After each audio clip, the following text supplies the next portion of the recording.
Hi friends, నమస్కారం అండి. ఈరోజు మనము రిమ్స్ అంటే Rajiv Gandhi Institute of Medicine and Sciences అంటే మన భాషలో అయితే పెద్ద హాస్పిటల్ అంటాం కదా, దాని గురించి ఒక చిన్న స్టోరీ అన్నమాట. ఇది వివరణ ఏంటంటే చూడండి, ఈ రిమ్స్ అనేది చాలా శుభ్రతకు చాలా మంచి పేరు తెచ్చుకునిందండి జిల్లాలో అన్నిటికన్నా. కానీ ఇక్కడ ఉంటున్న సమస్య ఏంటంటే, లోపల ఉంటున్న నర్సులు పేషెంట్స్కు రోగులకు మానసిక ధైర్యాన్ని ఇవ్వాల్సిన వాళ్ళు వాళ్ళ ముందరే అంటే కృంగుబాటుగా, అంటే ఒక విధమైన బాధ కలిగించే విధంగా మాట్లాడడం, నిర్లక్ష్యం చేయడం చాలా బాధాకరము. అంటే ఒక సంఘటన జరిగింది కాబట్టి చెప్పాల్సి వచ్చిందనమాట. సో రోగులకు మానసిక ధైర్యం కావాలి, కానీ వీళ్ళు అలాగా చేయడం లేదు, అందరినీ అనడం లేదు.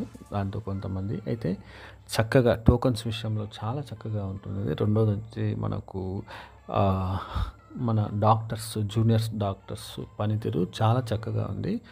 మరి ఇంకా పెద్ద డాక్టర్స్ గురించి చెప్పాలంటే రౌండ్స్ మాత్రమే వాళ్ళు విజిటింగ్ ఉంటుంది. అది చాలా బాధాకరము. ఎందుకంటే ప్రైవేట్ ప్రాక్టీస్ పెట్టుకుంటున్నారనేసి విమర్శలు చాలా కాలం నుండి ఉంది. ముఖ్యంగా ఇది నేను ఎందుకు ఈ వీడియో చేయాల్సి వచ్చిందంటే,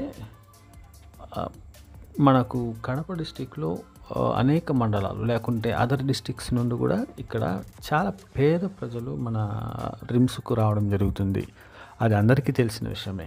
కానీ 10 ఏండ్లుగా మరి అమీన్ పీర్ దర్గా వాళ్ళు కావచ్చు, ఇంకా కొంతమంది మార్వాడీస్ కావచ్చు, అన్నదానం చేస్తున్నారు. కానీ గవర్నమెంట్ ప్రకారంగా ముఖ్యంగా ఇక్కడ అన్నా క్యాంటీన్ ఉండాలి. మామూలుగా అయితే మస్ట్ అండ్ షుడ్గా అన్నా క్యాంటీన్ ఉండాలి. ఎందుకంటే దాదాపుగా 1000 మంది, రోజుకు 1000 మందికి ఖచ్చితంగా ఆహారం అవసరం ఇక్కడ. ఇప్పుడు క్యాంటీన్స్ ఉన్నా కూడా తినలేరనమాట, ఎందుకంటే కాస్ట్ ఎక్కువ కాబట్టి పేద ప్రజలు తినలేరు. ఇక్కడ మన కడప డిస్టిక్లో రైతు బజార్ దగ్గర ఉంటున్న క్యాంటీన్ ఒకటి ఉంటున్నది. ఒక 200 మీటర్లు లేకుంటే 150 మీటర్లు పక్కనే కార్పొరేషన్ దగ్గరే మరి అన్నా క్యాంటీన్ ఉంటుంది. కానీ సో అది పక్కపక్కనే ఉండడం వల్ల ఏంటి ప్రయోజనం ఒరుగుతుందో నాకు తెలియదు. చూడండి ఎంతమంది ప్రజలు వెయిట్ చేస్తున్నారంటే ఆహారం కోసం. పాపం క్యాంటీన్లో కొనుక్కోలేక ఇలాగ అన్నదానం కోసం ఆధారపడుతుంటున్నారు. చుట్టుపక్కల ప్రాంతాల ప్రజలు వస్తున్నారు. దాదాపు 50-60 మండలాలు, అంటే మన కడప డిస్టికే కాదు, చుట్టుపక్కల నుండి వస్తున్నారు. వాళ్ళకందరికీ అన్నాలు లేవండి. ఎంత దౌర్భాగ్యమైన విషయం అంటే, పాత బస్టాండ్లో ఉంటున్న అన్నా క్యాంటీన్ చాలా సక్సెస్ఫుల్గా జరుగుతుంది. కానీ ఈ రైతు బజారు ప్లస్ కార్పొరేషన్ పక్కపక్కన పెట్టడానికి ఏమవసరం మనకు అర్థం కావడం లేదు. సో ముఖ్యంగా ఈ వీడియో దీనికోసమే అండి. శుభ్రతకు చాలా బాగుంటున్నది. మరి అన్నా క్యాంటీన్కు ప్రజలు నోచుకోవడం లేదు. చాలా బాధాకరమైన విషయం. ఎంతమంది పేద ప్రజలు ఆ రోగులను చూడడానికి పల్లెల నుండి మరి ఆటోలలో, మరి అంబులెన్స్లలో వస్తూ ఉంటారు. వాళ్ళకి ఆహారం ఎక్కడి నుండి వస్తుంది? సో ఈ విమర్శలు ఉంటున్నది ప్రజల నుండి.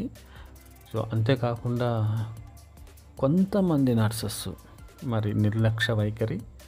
సో ప్రతిదానికి డబ్బులు అడగడం, గవర్నమెంట్ ఇచ్చే జీతాలే కాకుండా ప్రతిదానికి డబ్బులు అడగడము కొంచెం విమర్శలు వినపడతా ఉంది. ముఖ్యంగా ప్రజలు ఏం కోరుకుంటున్నారంటే, ఖచ్చితంగా అన్నా క్యాంటీన్ ఉండాలి అని కోరుకుంటున్నారండి. మరి వాళ్ళు టెండర్స్ చేసి క్యాంటీన్స్ ఏర్పాటు చేయడం అది వాళ్ళ ఇష్టం. అయితే చుట్టుపక్కల రిమ్స్ చుట్టుపక్కల ఏ దగ్గర అన్నా క్యాంటీన్ ఏర్పాటు చేసినా వీళ్ళకు చాలా సౌకర్యంగా ఉంటుంది.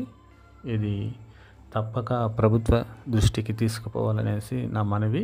రెండోది వచ్చి, దీనిపైన మీ అభిప్రాయం ఖచ్చితంగా కామెంట్స్ రూపంలో తెలపండి. సో ఖచ్చితంగా కామెంట్స్ రూపంలో తెలపండి. సో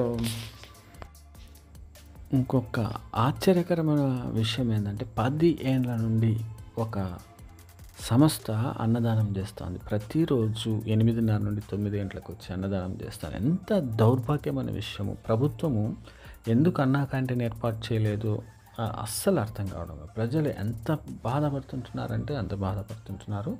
సో, అంతేకాకుండా నర్సులు లంచాలు అడగడము, లేకుంటే ఆ పరికరాలు స్కానింగ్ పరికరాలు కావచ్చు, ఎంఆర్ఐ, సిటీ స్కాన్ గాని సరిగ్గా అందుబాటులో లేకపోవడం చాలా బాధాకరమైన విషయం ఫ్రెండ్స్.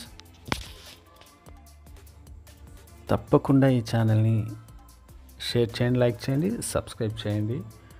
ఈ కథనం మీకు నచ్చుంటే కామెంట్ రూపంలో తెలపండి. ఖచ్చితంగా మీ అభిప్రాయాన్ని అన్నా క్యాంటీన్ పైన రిమ్స్‌లో ఎందుకు ఏర్పాటు చేయకూడదు అన్న విషయం పైన మీ అమూల్యమైన కామెంట్ కొరకు మేము ఎదురు చూస్తుంటున్నాం. Thank you friends. Thank you for watching. Next వీడియోతో మీ ముందుంటాం. బాయ్. ఈ పొంగల్ రూ. 50 ఫ్రెండ్స్.